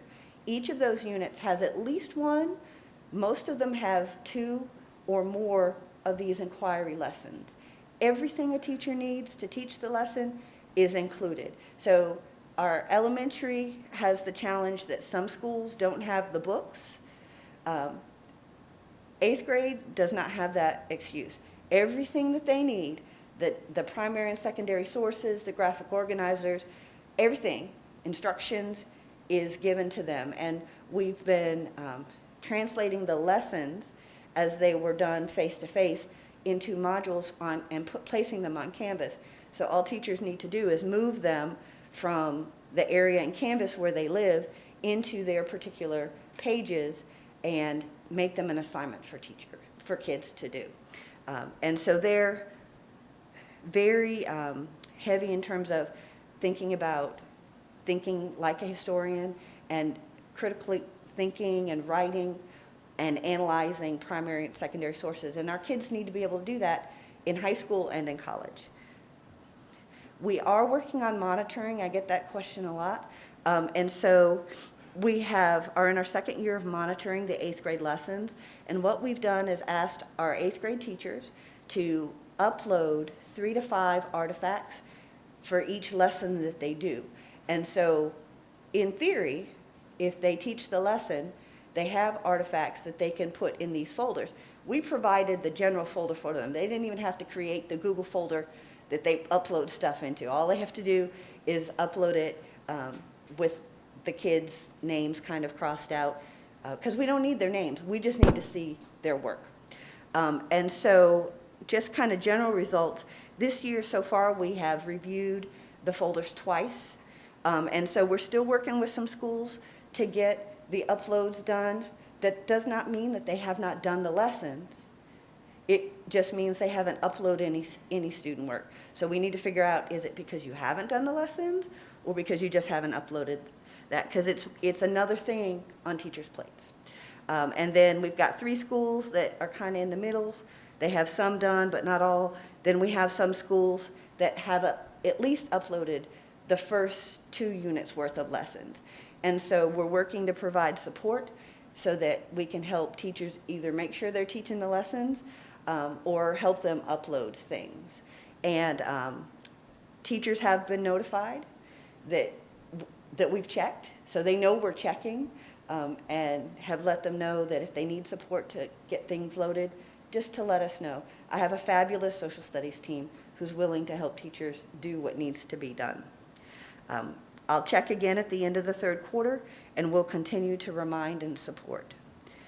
Kind of the last thing in terms of what the infusion looks like in high school is, again, we've got resources like for 6th and 7th grade, but appropriate for American History 1 and 2. Then we have the 3 multicultural classes. And I thought I'd give you a few statistics about the enrollment for the year. We are about to enter the time to do registration for next year, so I'm hopeful that our numbers will increase with the registration for this year, and that we'll get more sections for the American Indian Studies course. Considering it was a brand spanking new course that has not been taught in our district before, 6 sections isn't bad. So I just hope we can continue that. We do have several schools that didn't offer it this year, like the Career Center, who have asked if they could have a couple of sections of the multicultural courses because their students were asking. So next year, hopefully, registration dependent, there will be at least 1 section of African American Studies and 1 section of Latin American Studies, at least offered at the Career Center as well. So kind of just quickly to talk about professional development and support. We know that teachers need opportunities to develop their content knowledge as well as their instructional skills. And so we have done several things in the last couple of years. We had some grant funds, and so we've been able to send teachers to some conferences to gain content knowledge. We have been able to have a couple of really excellent speakers come. Dr. LeGarrette King is someone who is well known across the nation for a Black consciousness framework, so basically teaching Black history. And he came and spoke, well, virtually came, and spoke to teachers in September at our RC Day. We had almost 500 teachers attend those sessions between elementary and middle, and for the most part, we got pretty good reviews. We had some questions and concerns, but that often happens, especially when you're dealing with culturally responsive education and multicultural education. Sometimes it lands different ways with different people, and so you work through that. So he was great. We have provided resources to improve and increase the content knowledge of our teachers at high school who are teaching those multicultural courses. And we had some content-specific sessions that had professors and PhD students and some local historians come and speak to specific content within different areas. And so each of those multicultural classes had a 4-session series, and we'll continue that in the summer. And so we're moving along. We're continuing to think of opportunities and ways that we can support teachers, but also we're looking for ways that we can continue to develop more curriculum because we're nowhere near where we need to be in terms of our multicultural curriculum. And so this last slide here is just really our next steps. We'll continue to resource the curriculum, look for PD, expand our monitoring program, and hopefully increase the enrollment for the multicultural high school electives. Now, if the teachers who are with me, if you'll come up, if you'll indulge us for a few more minutes, I really would like for you to hear what they have to say about their experiences. And as they come, I want to quickly share with you what one of our teachers who couldn't be with us today said. She said, when I first heard we were going to begin teaching the African American infusion lessons, this is an 8th grade teacher from Walkertown, I thought of them as just one more thing. These lessons were extra and would take up a lot more time and throw off my pacing. Not that I didn't value the material or think it was critically important, it just felt like more on a plate that was already overflowing. I want my students to see the history of our country as a story, one in which they can find themselves and inspire to positively impact the next chapter. These lessons provided perspective into the contributions of African Americans to every chapter in the story. Without these contributions, there wouldn't even be a book. The primary sources, images, and questions lead to engaging dialogue between students. They push students to think critically inside and outside of themselves. These lessons can be modified, scaffolded, so that all learners walk away with new knowledge. My hope is that at the end of the year, my African American students can see themselves in the story of our nation. Additionally, I hope all of my students can no longer see the story of our nation without the experiences and contributions of African Americans. So I'll let them introduce themselves and where they are. Okay, good evening. My name is Nikita Carson. I teach third grade at Walkertown Elementary. And I started this work, as I've said before, because as a product of the school system, I had an honors world history teacher tell me that he didn't know any contributions that African Americans had made to this country. And that, if it were not for the knowledge that I was getting at home, that would have devastated me. Since I've started this work, I've had teachers seek me out to ask me and tell me how much they've enjoyed it, because it fits into every standard of the curriculum. They have said how their students enjoy it, and I have seen for myself how much my students enjoy just knowing that they are connected to the history of this country, as well as children who may not have known the history of African Americans to this country, the knowledge that they acquire from it. And so I do hope that we are able to continue writing these lessons, and I'm excited about the opportunity to do so, because history is always growing and changing, and it just creates an environment where everyone feels welcome. Thank you.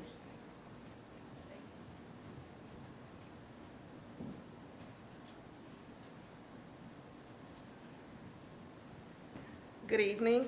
I'm Jamila Smith, and I am a third grade teacher at Kimberly Park Elementary. And I want to say hello to the board and Ms. McManus, and I just want to kind of share with you my experience with the African American Infusions Program. I was gone from this district for about 10 years, and I moved back in about 2016. And I was kind of nervous about the changes and so forth coming back to this district, but the second year I was here, I was actually taking a class with Mrs. McKnight, and she offered to all the staff there, the chance to come and do an infusions writing piece. So to me, that was just like, okay, let me step my foot forward and say, okay, go ahead and get it done. Go ahead and do it. And so that was probably the best experience I've had coming back to this district, and being a part of something that was so enriching for the kids, and just being able to put the thoughts that I know would help kids really appreciate the history that African Americans have contributed to this country and to the world. And so when I got started with the program, I said, okay, this is where I want to be. This is something I want to do. This is something that's going to be for our community and help our community grow and appreciate each other, sharing that enrichment. And then when I got to the writing piece, sharing the lessons with my students, it really was an eye-opener, because I saw that pride within their eyes and saying, this is a part of me, this is who I am. And I did play a role in this. And the reason why it touches me so much is because having that student, one student who comes to you and says, I don't think I should be black anymore. I don't want to be black. And the reason why they said that was because they said they don't see themselves on TV. They don't see themselves in the way that they would like to. And then that kind of broke me down. But that was like the early part of my teaching. So I was always committed to want to make sure all kids were included in the learning, in the curriculum. And so when I became a part of this program, it was just like the world opened up for me. And then writing these lessons, teaching these lessons, and seeing how the kids are affected by them, seeing their responses and seeing a different attitude, that to me was an eye-opener to say, this is what we need as a district. This is something that all schools and all teachers need to experience with their teachers. And so, with their kids, I'm sorry. But I do think that based on the feedback that I did receive from teachers who taught some of the curriculum, some of them use it with fidelity, and they come back and say, I love this lesson. I've done it from top to bottom. And the thing about it is the lessons give teachers choices. It's not so much of just having to include everything, but it gives you a choice to choose the things that are going to be best fit for your kids, but to make sure they get that point. So being a part of this experience, I think, is something that I think is special because it's a part of this district. I was in a much larger district and they didn't have this program.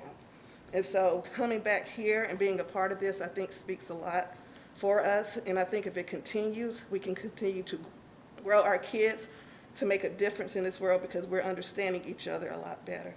So I do appreciate having Ms. McKnight continue this program, and hopefully we can continue and make things at a higher ground for our district and the community. All right, thank you.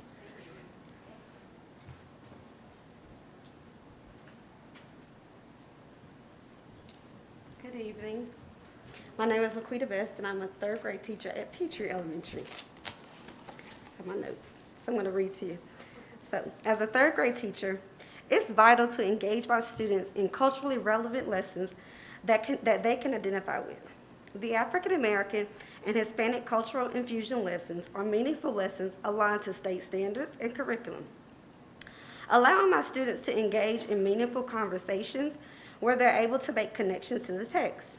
For example, after reading Separate is Never Equal, the Sylvia Mendez story, I loved hearing the following responses.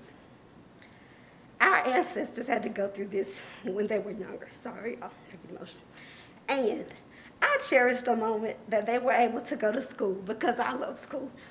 These are responses from my students. So those are the responses of students who are engaged and making connections with the text. And that speaks a lot about this curriculum.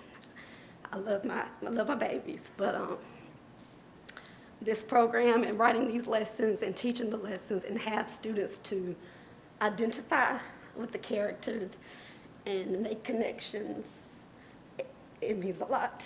So it's meaningful. So thank you, Ms. McKnight. Thank you, board.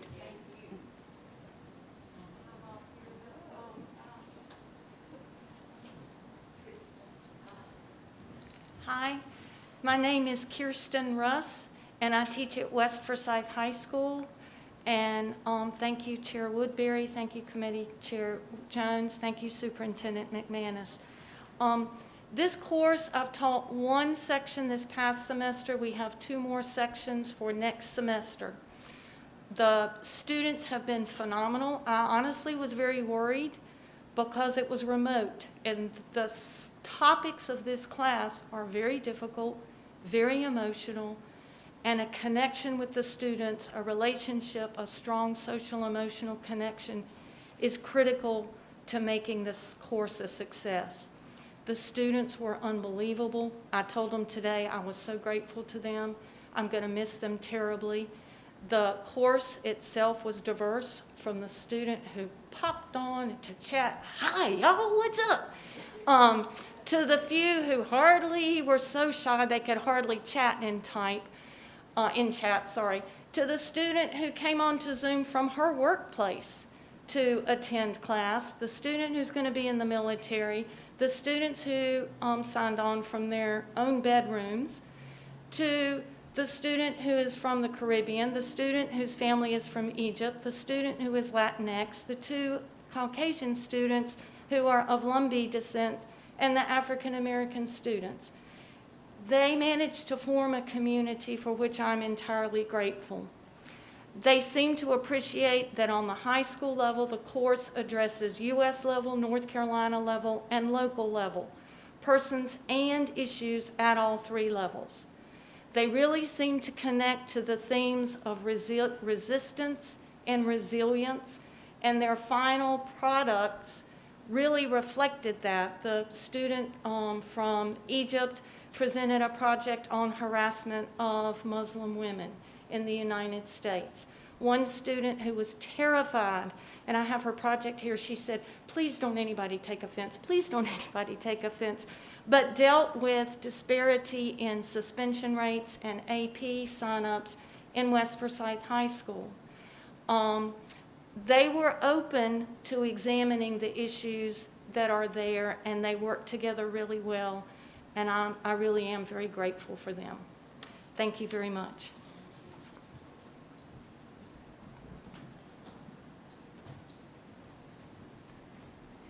There are a couple of videos at the end of the PowerPoint presentation. If you have some time, I'd encourage you to watch them. We're not going to watch them. I know we're a little over time, and I appreciate you indulging me and hearing from the fabulous teachers who came.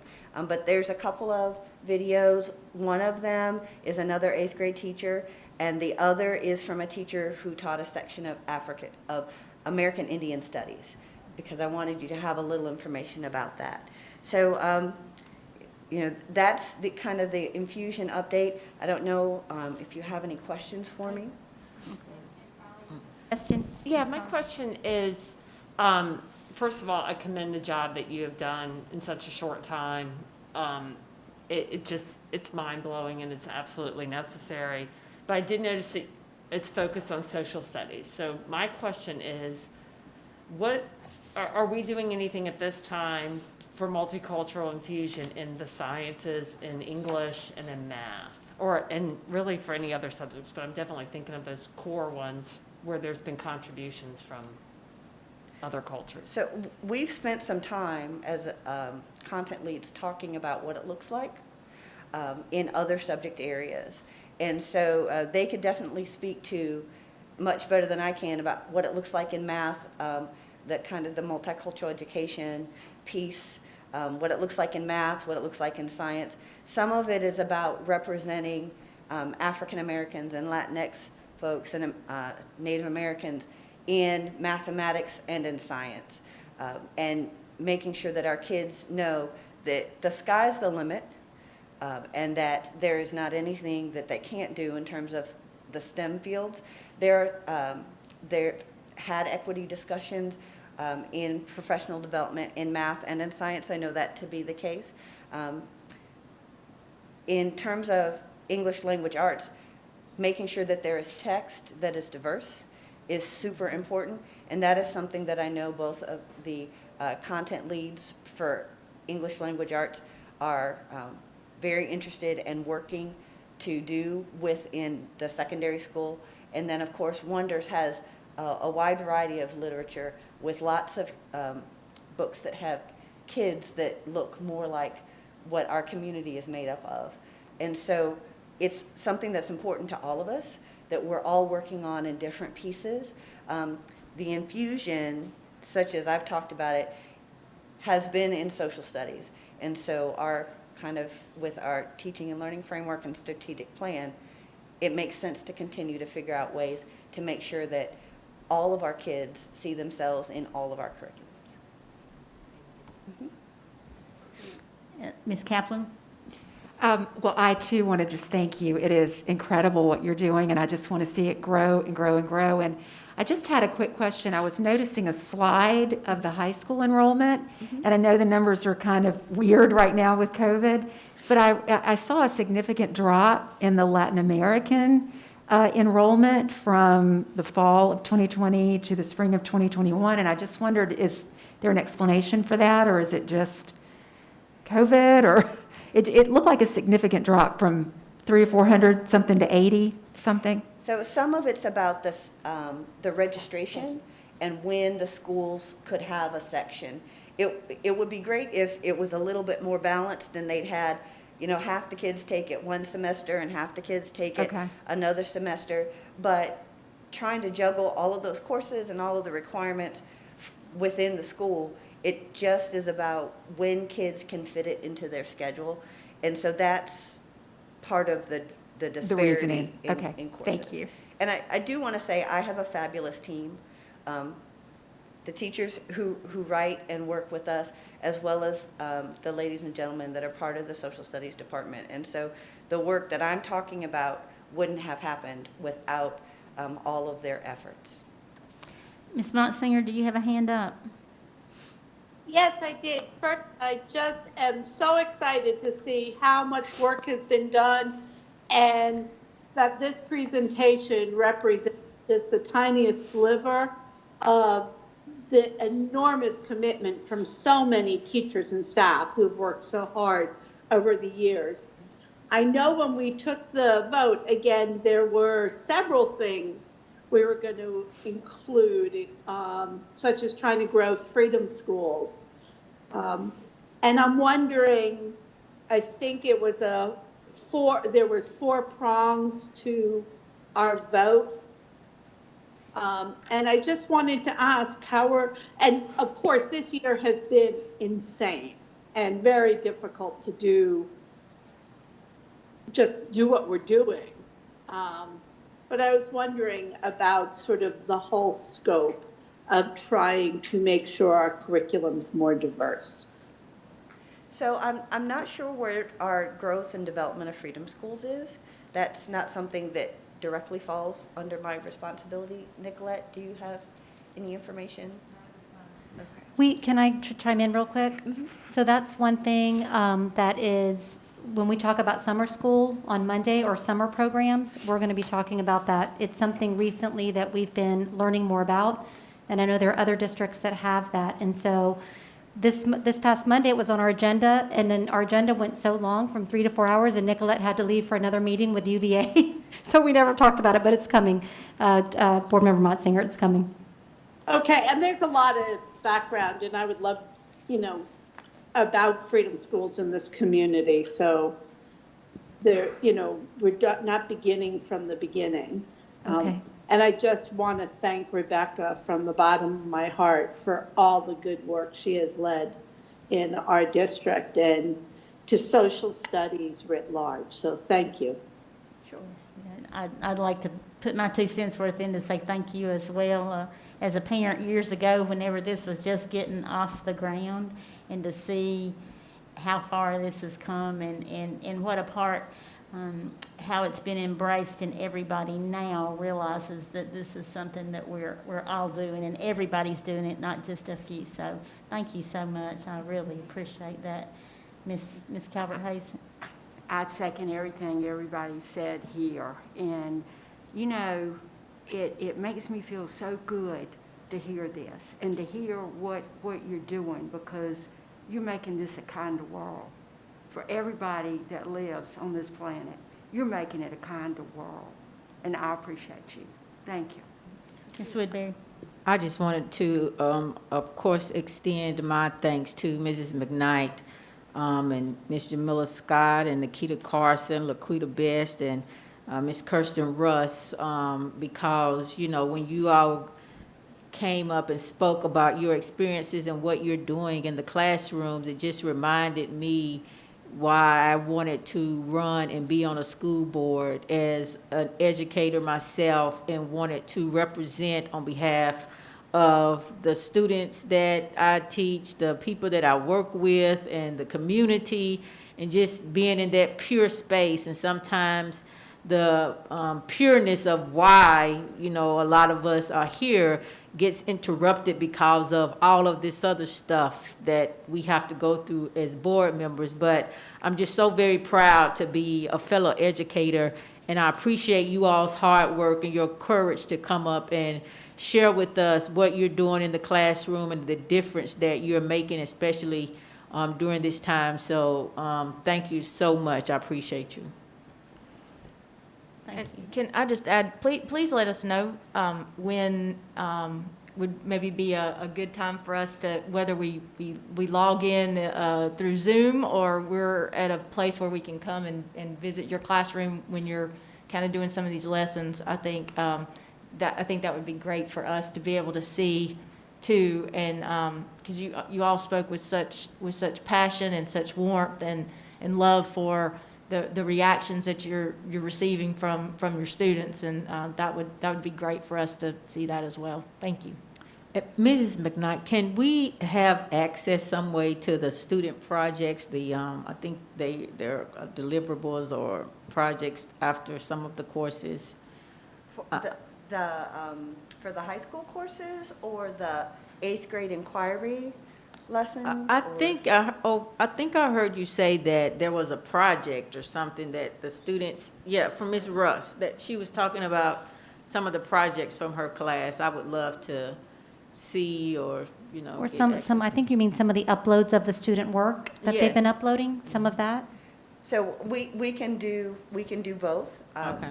I've seen a few of the projects that Kirsten's done with her students, and that were excellent. And each of the multicultural classes has the The last unit for all 3 courses is an action research civic engagement type project that should be related to the course that they're studying. So we can make that happen. Thank you so very much. Appreciate it. Yeah, you can clap. That's fine. we allow it. All right. I think we have one action item in curriculum to consider approval of the AIG Advisory Council bylaws. Is this just for the change, Ms. Grant, for the membership number? Is that what that is for? Yes, so the only change was changing the word from no more than 15, changing it to no fewer than 15, so that Ms. Limley and her team can create subcommittees to really dig into the work of the AIG plan. It's the only Okay. change. All right. Do we have a motion to? Motion to approve? Second? Thank you, Ms. Kaplan and Ms. Crowley. All in favor? Aye. Okay, thank you, Ms. Montesinger. All right, thank you, that passes.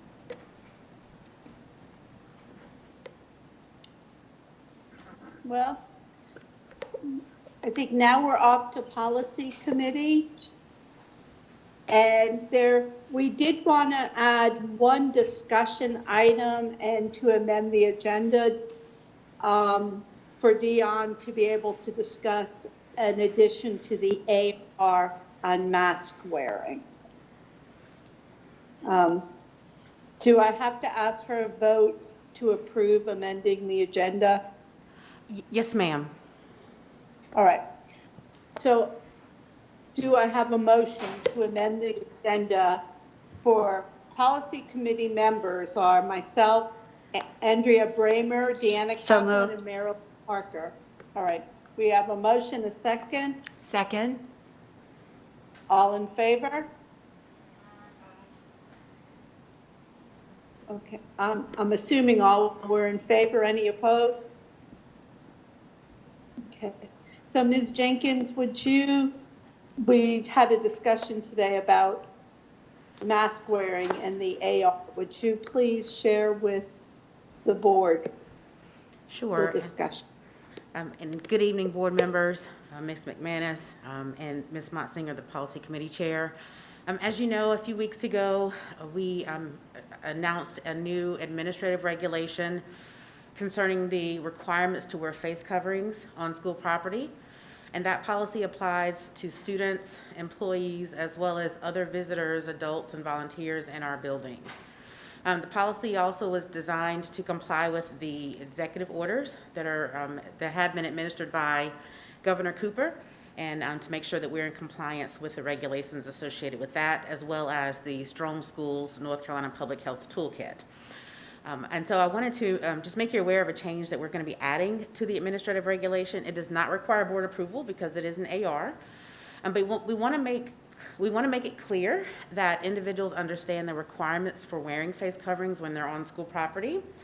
And with students coming back this week, obviously we're learning about what's happening in schools. There's really, really great things with students coming back, but we wanted to make sure that parents and other individuals who are on school property wear their masks at all times when they're interacting with school system staff. And so we're going to add a provision to the AR that clarifies that parents and other adults, when they're dropping their children off and when they're otherwise engaged in the screening process with teachers and staff, even if they're inside their vehicles, that they must wear their face coverings whenever they're interacting with school staff members. That provides an additional layer of protection for staff members and ensures that while they're on school property that they comply with the face covering mandates of the state. There is language in our policy right now that says face coverings are required to be worn indoors at all times and outdoors whenever you're not 6 feet from someone on a consistent basis. And so in that screening scenario, it's possible, obviously, that there may be less than 6 feet of space between individuals in the vehicle and the employees conducting the screenings. So we are going to clarify that and add that language to the AR, and I will make sure to share that with you tomorrow, and it'll be published on our website tomorrow as well. I'm not on the policy committee, but I thank you for doing that. I think, I know that I said something to our superintendent and to Elizabeth Monday.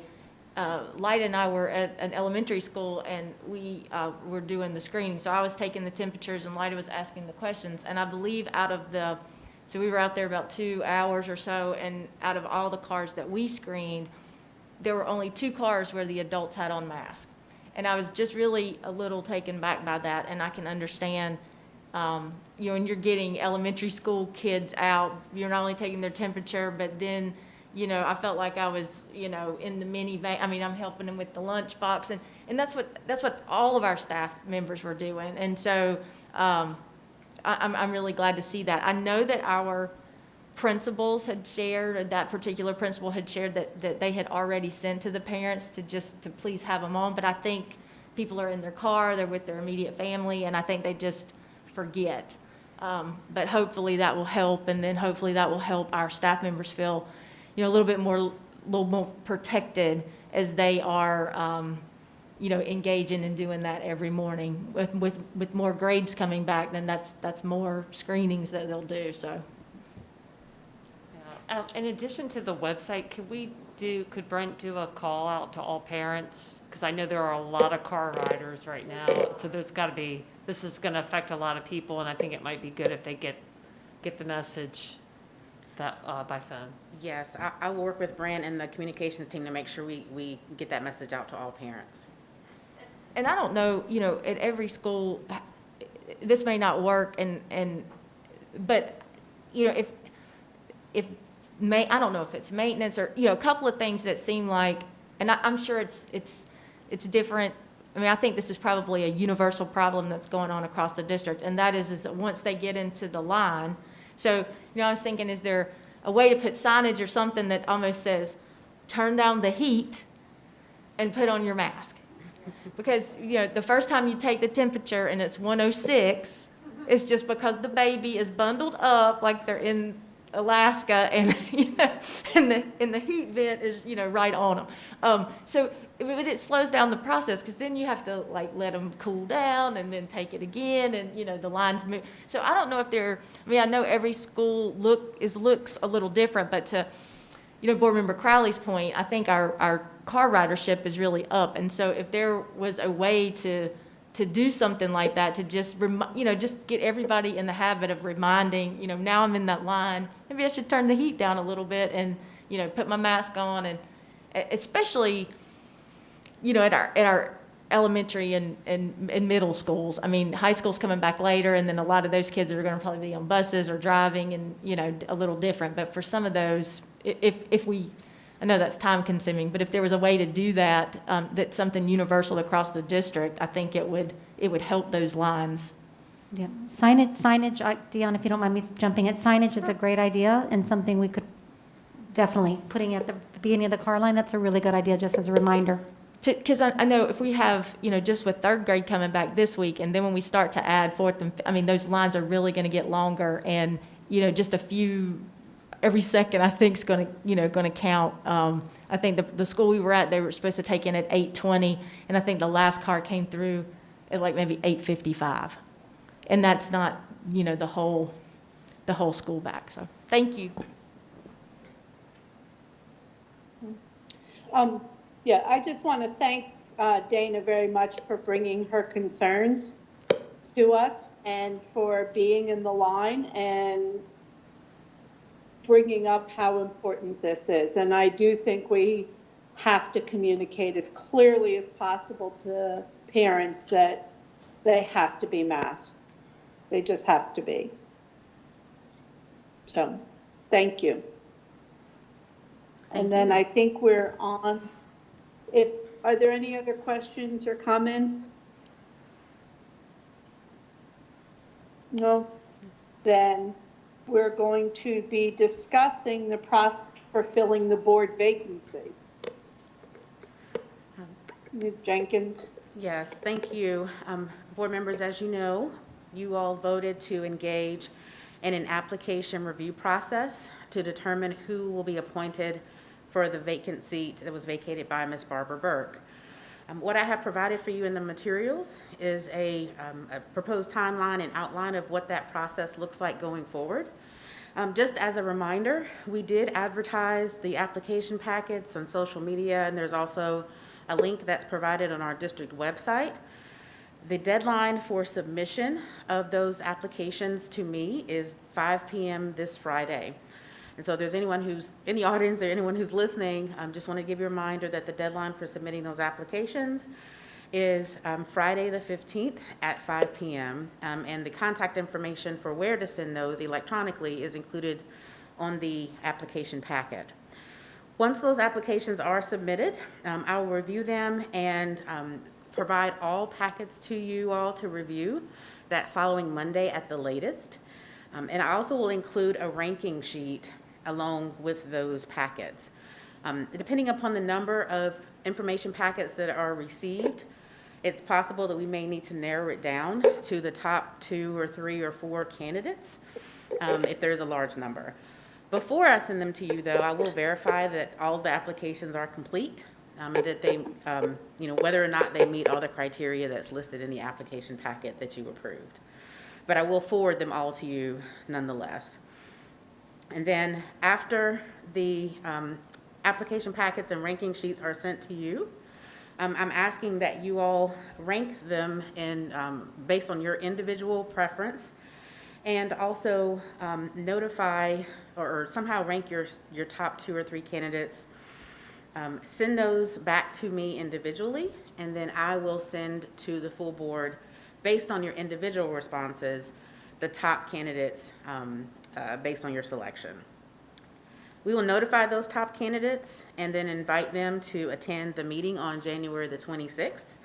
You all did state previously that you did not want to engage in any sort of interview process, but that would be an opportunity for you to have further discussion about the candidates, ask questions amongst yourselves, any sort of discussion that you find is relevant or related to the candidates. And then at that meeting, if the board is prepared to make an appointment, take action to name that individual. What we will do is, I kind of looked at a combination of previous practices. We'll ask you to submit written ballots to say who you'd like to appoint. And then the individual who gets the majority of your informal votes will be announced publicly. And then at the action portion of that meeting, we'll ask that someone make a motion to appoint that person as the new board member. And then at the next work session on February the 9th, assuming that individual accepts the appointment, they will be sworn in and be able to participate in the meeting that evening. Are there any questions about the process? Yeah. My name is Calvert Hayes. Yeah. Has her hand up. I did have a call today about this District 1, District 2. And would you just please go over that one more time so that the public knows exactly what district we are speaking of for this board member to live in? And so as part of the criteria for selection, the individual would need to reside, their primary residence reside within District 1. We do have a voting district map that's available, as well as resources at the Board of Elections where we can verify the address that's provided, whether or not it exists in District 1. But that is part of the criteria, not only that you all voted on to approve, but it's the same criteria that has been used in all previous application processes. In fact, in 2011, when Ms. Geneva Brown's seat was vacated, that process was used, and the requirement was that the individual resided in District 1. And in 2015, when Jeannie Metcalf vacated the board, the requirement for the individual replacing her was that she reside in District 2. And so there is precedent in the district for requiring that the individual who's coming on board reside in the same district as the individual who is vacating the seat. In addition to that, as I've mentioned before, there is no specific criteria or process in the statutes, in the general statutes, that say in order to be appointed to the board, you have to do this or you have to do that. The only requirements are that you be eligible to hold office.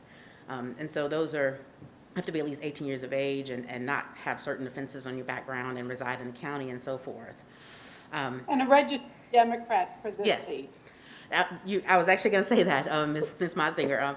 Our policy, though, however, has an additional requirement that the individual coming on board be of the same political party as the individual who vacated the board.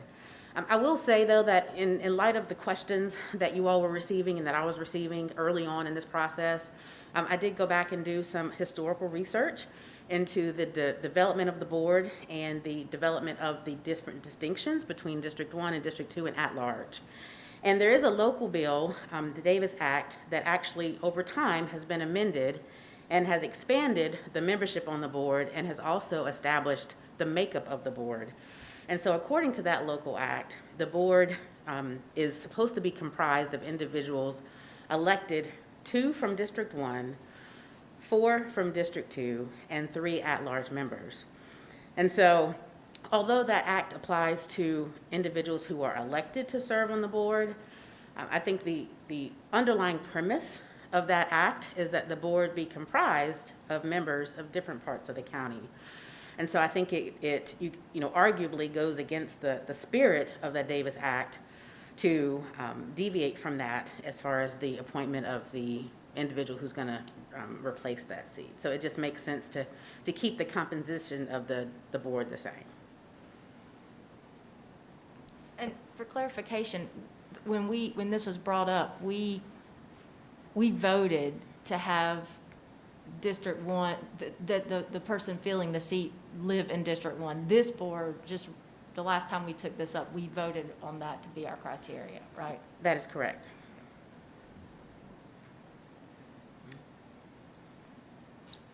Are there Well, any? I know we're all eager to see the applications, so if you want to send in your application, Not yet. we're so eager to read them. We actually have not, I have not received any applications yet, so if anyone is interested, you've got a few days left. Okay. Yeah, we don't want to just have to grab a random person, so please get those applications in. Let's hope we have them to read. Yes. That would be a whole nother voting issue. It looks like we don't have any other action items for policy, so. That's correct, Ms. Motzinger. So thank you, and I guess we're on to any new business or announcements. Thank you, Board Member Motzinger. We do not have any new business, but we do have a few announcements. Thursday, January 14th, from 8 a.m. to 12 p.m., the Choice Committee meeting will be held. I'll assume that changed. Yeah, 3 to 5 on Thursday. Okay. So the correction is on January the 14th, Thursday, the Choice Committee meeting is 3 p.m. to 5 p.m. And is that here? Virtually. Exactly, virtually. I got the email. All right. And then on Friday, January the 15th, at 5 p.m., the interest forms for the Winston-Salem Forsyth County Schools Board of Education vacancy are due, so they need to be in by 5 p.m. on Friday. On Monday, January the 18th, Martin Luther King Jr. birthday is observed as a holiday for staff and students. Of course, the birthday is January the 15th, but we're recognizing January the 18th as the holiday. On Tuesday, January the 26th, there is a regular meeting of the Board of Education. Of course, our usual time, 5:30. We will go into closed session at 5:30, and then our meeting will start at 6:30. And the last announcement is there are some advisory groups that will be meeting this month. The Hispanic Advisory Group will meet January the 14th. Can someone give me times for those meetings? I forgot to ask the times. The AIG meeting is on January the 19th, and then the African American Advisory Group is on January the 21st, and then there is a multicultural advisory group on 128. And so just know I was kind of trying to figure out why we have multicultural African American Hispanic, but apparently the way that it was designed by way of Ms. McKnight and working with Effie McMillan, there's a multicultural advisory umbrella, and then the Hispanic and African American sit up under the subcommittees. So I just wanted to be clear. Are all those times the same? 5 o'clock, okay, and I'm sure they're all virtual, okay. Okay, and they will be recorded and uploaded onto our website for those of us who will cannot make those meetings. The last item on our agenda for tonight is adjournment. Is there a motion? So moved. If there are no further questions or discussion or questions, all in favor, let it be known by aye. Any opposed? Aye. Aye. All right. Thank you. Be safe tonight.